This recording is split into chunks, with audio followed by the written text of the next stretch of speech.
Au nom du Père et du Fils et du Saint-Esprit, un seul Dieu, Amen. Chapitre 5e de l'épître de Saint Paul aux Romains. De quoi ce chapitre nous parle? On est toujours à la poursuite de la grâce de Dieu et comment nous avons été sauvés et que la loi n'est pas essentielle. Elle a aidé le peuple à connaître la voie de Dieu, mais elle n'est pas assez, elle n'est pas suffisante. C'est juste la foi en Jésus qui nous donne le salut. Aujourd'hui, on va parler de la justice du Christ nous sauve du péché et nous donne de bons fruits. Parce que le Christ était sans péché, il était juste. Cette justice-là, il a pris nos péchés, quand il est mort pour nous, en étant juste et sans péché, ça nous a donné aussi beaucoup de fruits, c'est-à-dire des conséquences, on va voir. Donc, du verset 1 à 5, il parle des fruits de la justice du Christ. 6 à 11, Christ le juste rédempteur des pécheurs, lui seul. Et de 12 à 21, le péché d'Adam, qui est la mort, en face de la justice du Christ qui nous a donné la vie. On va lire d'abord donc les fruits de la justice du Christ. Ayant donc été justifiés sur le principe de la foi, nous avons la paix avec Dieu par notre Seigneur Jésus-Christ. Donc ici, il répète, justifié par la foi en Jésus-Christ. Nous avons la paix, bien sûr. Qu'est-ce qui faisait la guerre entre nous et le Seigneur? Le péché. Et si celui qui a enlevé le péché du monde est arrivé, sans péché, lui seul sans péché, mort pour nous, ensuite par lequel nous avons trouvé aussi, quoi? Accès. Voilà, ça ce sont les conséquences, les fruits de sa justice. Étant juste, mort pour nous, après avoir enlevé le péché, d'abord il nous a donné la paix avec Dieu, le Père. Ensuite, on a trouvé aussi accès par la foi à cette grâce. Maintenant, on peut avoir la grâce. Par le Christ aussi, nous avons trouvé accès. Notre situation de pécheur, refusé, rejeté, a changé maintenant. Tout en étant pécheur, c'est fini. On est loin de Dieu. Mais là maintenant, quand il a pris le péché, notre situation a changé. On est maintenant bien-aimé, justifié, invité à entrer dans l'enclos du Christ par la foi. Attention, encore une fois, par la foi, pour jouir de la grâce de la rédemption. Ensuite, la justification et finalement la paix avec Dieu. Et cette grâce-là dans laquelle nous demeurons fermes et nous glorifions dans l'espérance de la gloire de Dieu. C'est fini. Quand il est venu, le Christ, il nous a donné de demeurer dans cette grâce. On ne va pas reculer à l'arrière, mais à condition qu'on reste attaché à lui. Et non seulement cela, mais aussi nous glorifions dans les tribulations. C'est-à-dire que quand on a eu cette grâce, nous sommes devenus des bien-aimés, des justifiés, des invités à la grâce au royaume de Dieu. Maintenant, même si on passe dans des tribulations, les tribulations font quoi? Que nous soyons glorifiés. Sachant que la tribulation, voilà, regardez les fruits, il y a une séquelle maintenant, des conséquences. La tribulation produit la patience. Si on endure la tribulation, ça crée en nous une patience. Et quand il dit ici, nous demeurons fermes, nous demeurons dans la grâce, c'est-à-dire c'est quelque chose qui continue. Demeurer, c'est-à-dire quoi? Quand on dit je demeure en Côte d'Ivoire, c'est pas une nuit, c'est que j'habite ici, je suis là. N'est-ce pas? Donc je demeure dans la grâce, c'est-à-dire c'est fini, je suis là pour toujours. Mais bien sûr, pour demeurer dans la grâce, il faut quoi? Et pour profiter de cette grâce-là, il faut quoi? Repentir, confession. Pourquoi? Parce qu'on a eu l'accès au début par le baptême. Mais comme le baptême ne se répète pas, alors on va demeurer dans la grâce comment? Le baptême a enlevé tout le péché précédent, avant notre baptême. Mais pour demeurer dans cette grâce, il faut quoi? C'est quoi le renouvellement? C'est le repentir, c'est la confession. C'est, encore une fois, nous éloigner de l'obstacle qui nous éloigne de Dieu.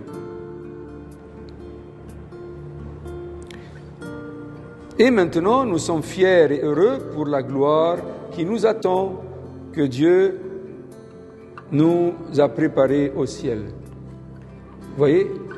Ensuite, les tribulations qui nous faisaient sentir auparavant l'oppression et l'injustice sont devenues maintenant quoi? Source de fierté et de gloire. Hein? Avant le Christ, quand le peuple passait des tribulations, c'était pour eux une oppression. Hein? C'est que Dieu les a abandonnés. Je viens de lire à Isaïe quand les Assyriens venaient assiéger Jérusalem. Ce sont des moments durs. Le peuple se sentait torturé dans l'injustice. Les tribulations auparavant, avant le Christ, c'était comme une punition pour le peuple qui se détournait de la voie de Dieu. Mais maintenant, après avoir été baptisé, affranchi, on a eu accès à la grâce. Les tribulations sont devenues quoi? Une source de gloire, parce qu'on se sent partagé ou vivre avec le Christ, c'est sa passion aussi. Donc, ces tribulations même sont devenues source de fierté et de gloire. Nous nous glorifions dans les tribulations. Pourquoi? Voilà, parce que les tribulations nous entraînent à la patience. Ça produit patience. Patience, c'est-à-dire endurance aussi. On endure, on supporte, on accepte. C'est pas comme avant. Maintenant, on accepte. Comme le Christ nous a dit qu'il y a une croix à porter, et les apôtres ont dit que c'est par aussi des tribulations que nous devons gagner le royaume de Dieu. Donc maintenant, les tribulations sont devenues source de gloire et produisent la patience. Et celui qui patiente passe quoi? On va voir le reste. Et la patience donne quoi? La vertu éprouvée. La vertu éprouvée. On passe par des épreuves. Si on patiente, c'est parce qu'il y a des épreuves. Mais si on a appris la patience, on va passer bien l'épreuve. On va gagner, on va réussir l'épreuve. Et l'épreuve, bien sûr, c'est une épreuve de foi. Car il n'a pas douté pendant l'épreuve. Donc celui qui patiente passe l'examen. Passe l'examen de sa vertu. Pourquoi? Parce qu'il n'a pas douté pendant son épreuve. Et celui qui a passé l'examen, c'est-à-dire la vertu éprouvée, donne quoi? Espérance. Espérance. Maintenant, l'espoir. L'espoir de quoi? On espère quoi? Qu'est-ce qu'on espère? La vie éternelle. On espère être avec Dieu pour toujours. Y a-t-il quelque chose de plus important? Hériter la vie éternelle, c'est ça. L'héritage que notre Père nous a préparé depuis la création du monde. Ensuite, et l'espérance se fait quoi? J'aime beaucoup ce verset. Et c'est facile à retenir, pourquoi? Parce que c'est Romains 5,5. Romains 5,5. L'espérance fait quoi? Ne rend jamais honteux. Ar-raga la yukhzi. Ne rend jamais honteux. Ceux qui espèrent ne sera jamais déçu, ne sera jamais honteux. Pourquoi? Tous ceux qui ont mis leur espérance en Jésus ne seront jamais déçus. L'Esprit Saint qui nous a été donné nous aide à endurer les tribulations et nous confirme l'amour de Dieu qu'il a versé dans nos cœurs. Ainsi, on ne craint pas le mal du tout. Voyez, l'espérance ne rend point honteux parce que l'amour de Dieu est versé dans nos cœurs par l'Esprit Saint qui nous a été donné. Donc depuis que j'ai connu le Seigneur, depuis que j'ai été baptisé et que j'ai reçu l'Esprit Saint n'arrête pas de me dire quoi? Dieu t'aime, Dieu t'aime, Dieu t'aime. Alors il a rempli nos cœurs de son amour. Et quand j'ai l'amour de Dieu à l'intérieur et je suis sûr de cet amour, j'espère toujours. Et je ne serai jamais déçu. Et je ne serai jamais déçu. Donc, après chaque paragraphe, j'aime donner un petit conseil. mes bien-aimés, ne regardez pas l'amertume des tribulations, mais plutôt la main de Dieu qui est derrière, tendre et qui est toujours au contrôle. Quand on passe des tribulations, il y a deux côtés. Il y a l'amertume, la douleur, c'est une souffrance. Les tribulations sont des souffrances quand même. Pas nécessairement des douleurs physiques, mais ça peut être moral. Ça peut être des situations difficiles que nous passons. Nous tous, on a passé par ça. Il y a deux côtés, deux volets de la situation. Le négatif, le passif, souffrance, épreuve, tribulation. Mais il ne faut pas être troublé par la souffrance et oublier que Dieu nous a aimés, il nous a rempli le cœur de son amour, il est là, sa main va nous sauver, ne vous inquiétez pas. Alors si on regarde dans la souffrance, c'est la main de Dieu, tendre et qui est au contrôle, on ne sera jamais déçu. Et vous ne serez jamais atteint de ce qui est pour ton bien, votre bien et de cette tribulation. C'est-à-dire, la tribulation ne va pas vous faire perdre votre paix. Au contraire, on a dit que la tribulation donne patience. Et la patience est vertu éprouvée. Et vertu éprouvée, espérance. Et voilà, c'est ce qu'on veut arriver à atteindre ou à gagner.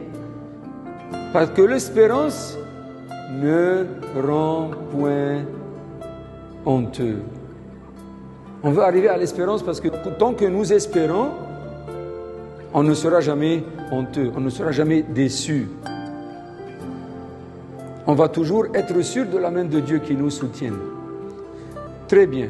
Donc ça nous mène vers le paragraphe suivant, versets 6 à 11. Le Christ, le juste, c'est lui le Rédempteur de nos péchés. Lisons ensemble, car Christ, alors que nous étions encore sans force, au temps convenable, est mort pour des impies. Voilà. Dieu n'avait pas besoin qu'on le rappelle. Il n'a pas oublié sa promesse. Et il est venu mourir pour qui? Est-ce qu'il y avait quelqu'un qui mérite? Tous ont péché. Tous se sont égarés. C'est la Bible qui dit. Malgré ça, il est venu. Il est mort pour les impies, pour ceux qui ne méritent pas.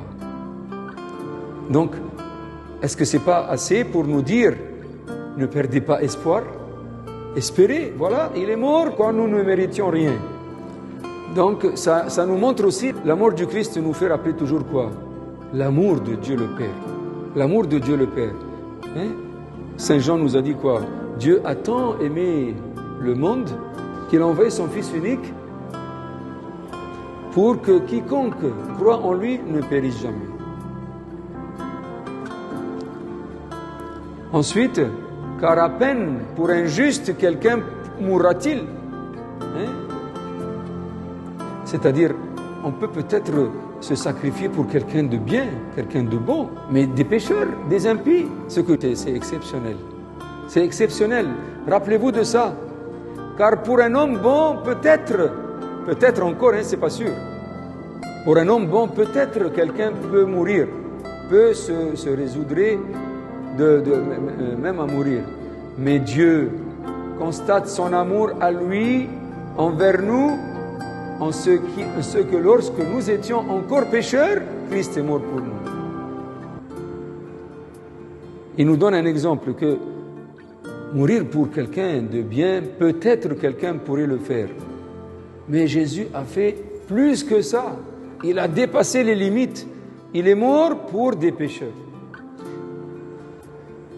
Donc c'est un grand amour, oui ou non? Un amour infini. Quand il est mort, lui le juste et le bon, pour nous les pécheurs, bien sûr vous et moi.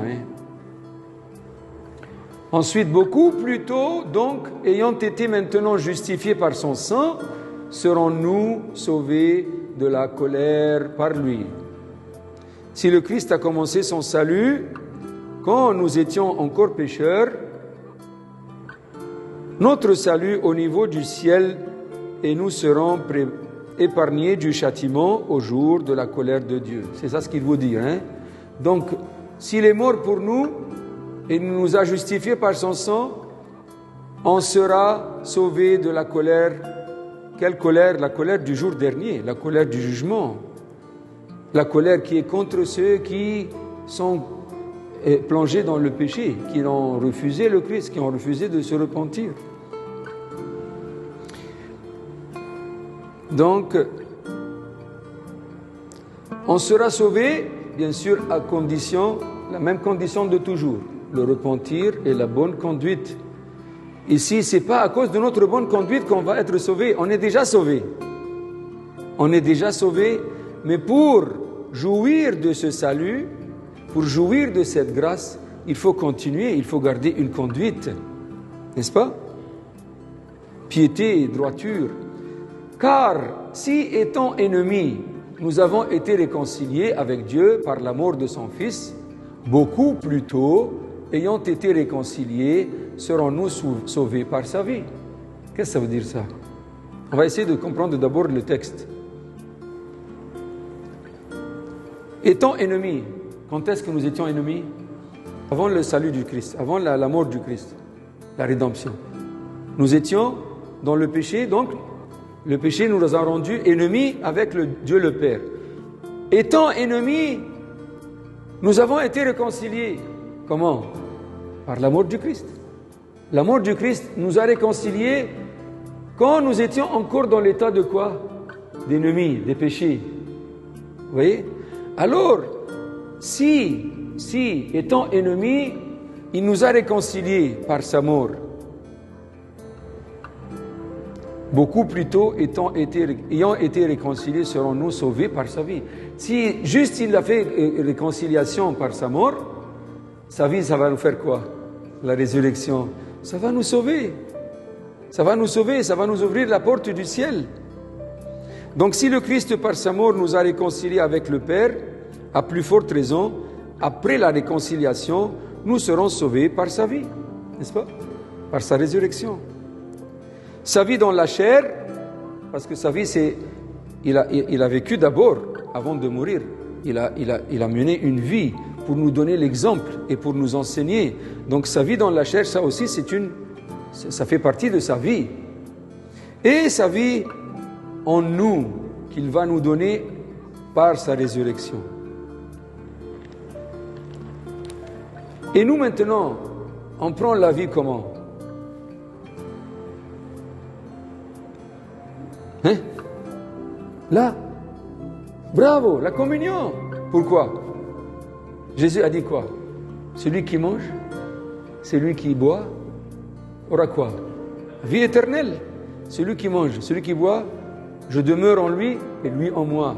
La vie aussi, c'est la vie, voilà. Donc, la source de vie actuelle, après que nous sommes baptisés et que nous suivons notre conduite et nous gardons notre habit propre par le repentir et la confession. La source de vie, ça vient d'abord par quoi? Par la communion. La communion. On est en union avec la vie. Le Christ, c'est la vie. Et la communion nous donne cette vie-là. Et non seulement cela, mais aussi, nous nous glorifions en Dieu par notre Seigneur Jésus-Christ, par lequel nous avons maintenant reçu la réconciliation.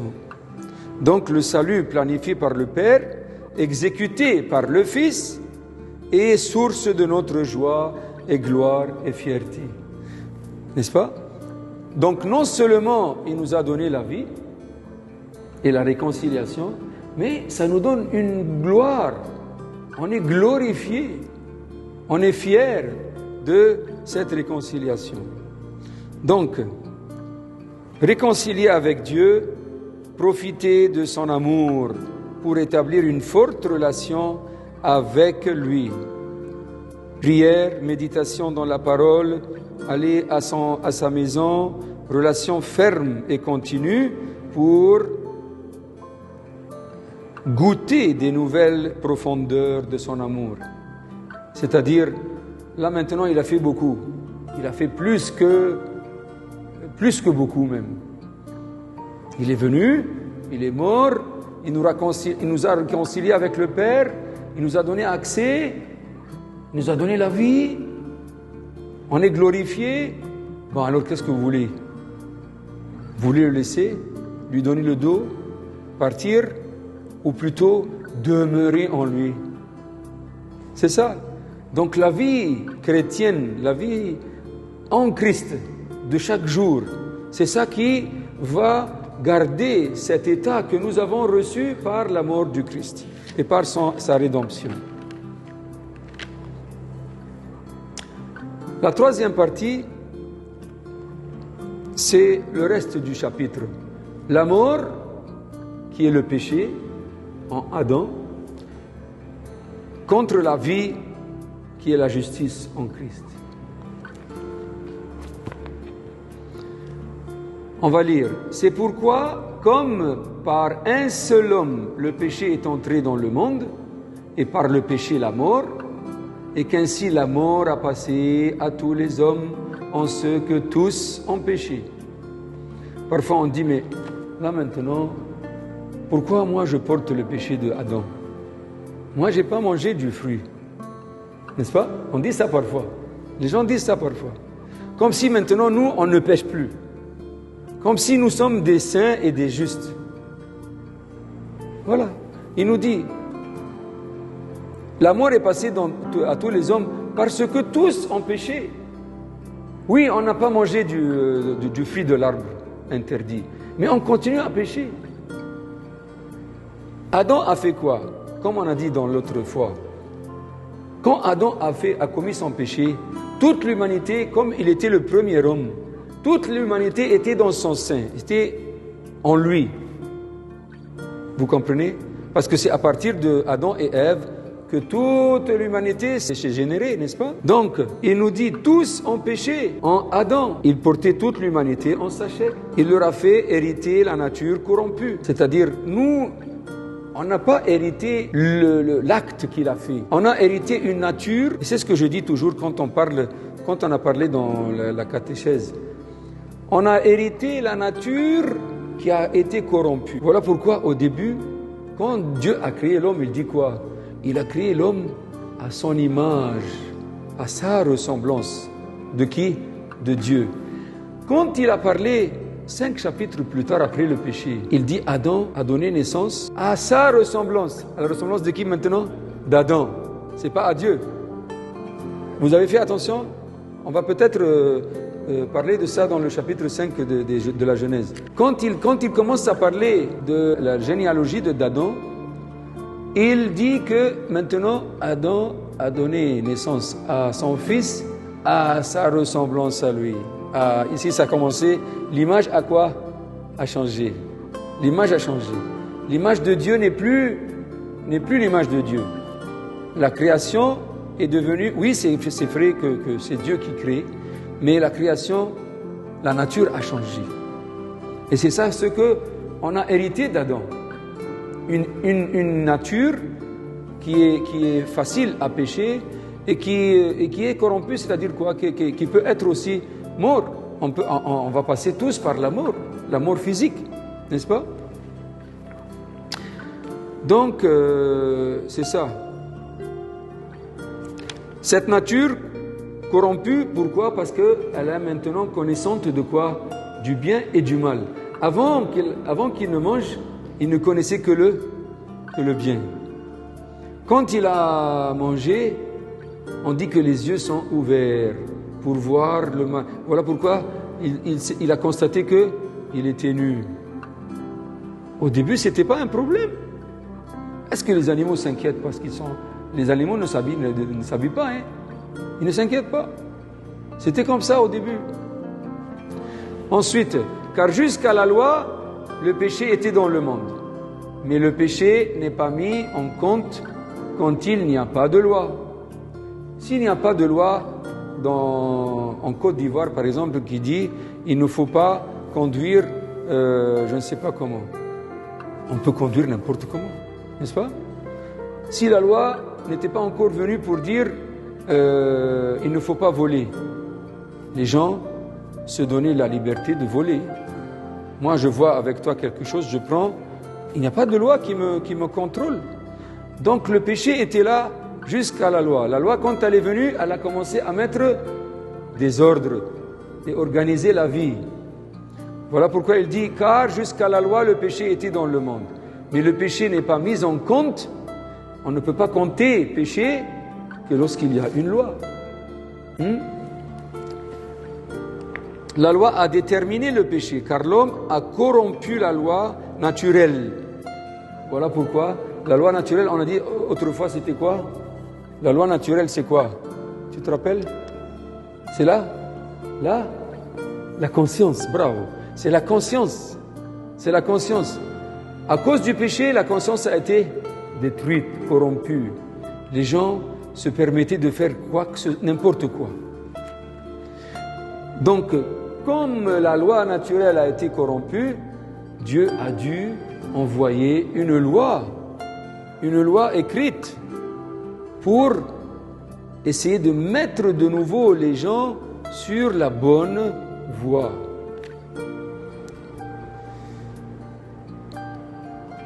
Donc le péché, bien sûr, a fait qu'on est séparé de Dieu, incapable de discerner le correct de l'incorrect.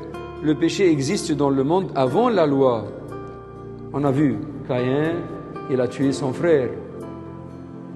Personne ne l'a arrêté.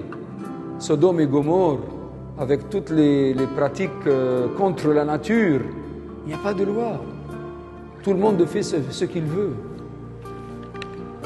Ensuite, mais la mort régna depuis Adam jusqu'à Moïse, même sur ceux qui ne péchèrent pas selon la ressemblance de la transgression d'Adam, qui est la figure de celui qui devait venir. Adam, c'était l'image de celui qui va venir. Celui qui va venir? Le Christ. Voilà pourquoi on appelle le Christ quoi? Le second Adam, bravo. Le second Adam, ou le deuxième Adam. Pourquoi? Parce que comme il a dit, par un homme, le péché est entré au monde. On va voir, quand on va continuer, on va trouver que, et par un homme aussi, on a été sauvé. Donc, il dit ici que la mort régna depuis Adam jusqu'à Moïse. C'est-à-dire quoi? Que même ceux qui étaient justes, ceux qui étaient comme Noé par exemple, la mort, c'est sur tout le monde. Tout le monde en passait par la mort. Donc les justes qui n'ont pas péché comme Adam sont aussi morts quand même. Noé, Abraham, etc. Et Saint Paul ici nous rassure que la justice et la miséricorde de Dieu vont corriger la situation à travers celui qui devait venir. Vous comprenez? Celui qui devait venir là, c'est-à-dire il a une tâche. Il va venir parce qu'il va corriger la situation. Donc Adam nous a fait hériter la mort, mais Christ nous donne la vie par sa justice. Ensuite, mais n'en est-il pas du don de grâce comme de la faute? Car si par la faute de un seul, plusieurs sont morts, beaucoup plus tôt la grâce de Dieu et le don ont abondé envers plusieurs par la grâce qui est d'un seul homme, Jésus-Christ. Voilà. La mort est venue par un homme et la grâce aussi a été venue par un autre homme, le deuxième Adam, le second Adam.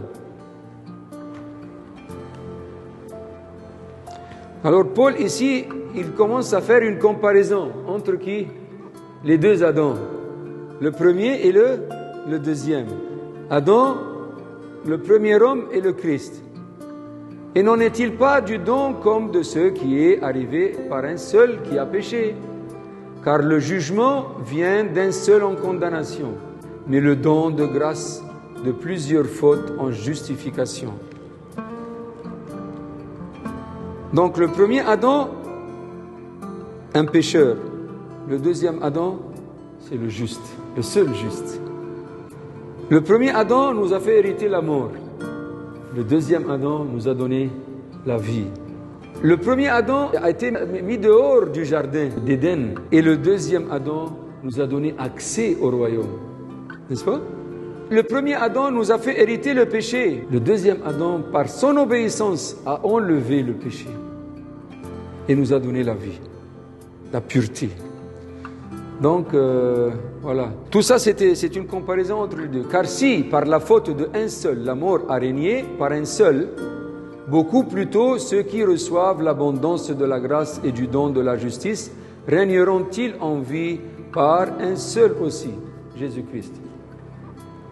Parce que si un a donné la mort, la grâce de Dieu surabonde, elle peut couvrir le monde entier, mais à condition qu'on accepte ce don-là, qu'on le suit.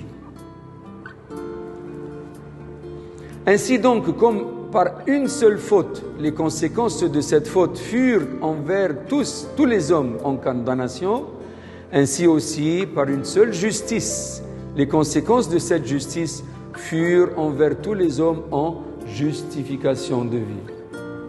On continue la comparaison. Adam et le Christ, le premier et le deuxième. Car comme par la désobéissance d'un seul homme, vous voyez ici l'obéissance du Christ est celle qui a équilibré. Par la désobéissance d'un seul homme, le premier, plusieurs ont été constitués pécheurs, ainsi aussi par l'obéissance d'un seul, plusieurs seront constitués justes. Jugés justes, c'est-à-dire. Donc la conclusion qu'on veut faire ici avant de continuer, n'obéissez pas au péché. Nous ne sommes pas créés pour pécher. Montrez votre repentir, offrez votre repentir pour jouir et profiter de la justice du Christ. Continuez votre combat dans une conduite spirituelle pour régner avec lui. Or, la loi est intervenue afin que la faute abondât. Mais là où le péché abondait, la grâce a surabondé encore. C'est-à-dire quoi? Le Christ est le seul à justifier. Mais pourquoi la loi alors? La loi est venue parce que le péché a augmenté. Jusqu'à même le Seigneur dire que leur péché est monté devant ma face. Imaginez, bien sûr c'est une figure, mais ils ont tellement péché, le monde a tellement péché que ça a débordé. Voilà pourquoi, quand le péché abonde, c'est-à-dire il soit manifeste, et l'excuse des hommes que s'il n'y a pas de loi, le péché n'est pas compté, sera anéanti.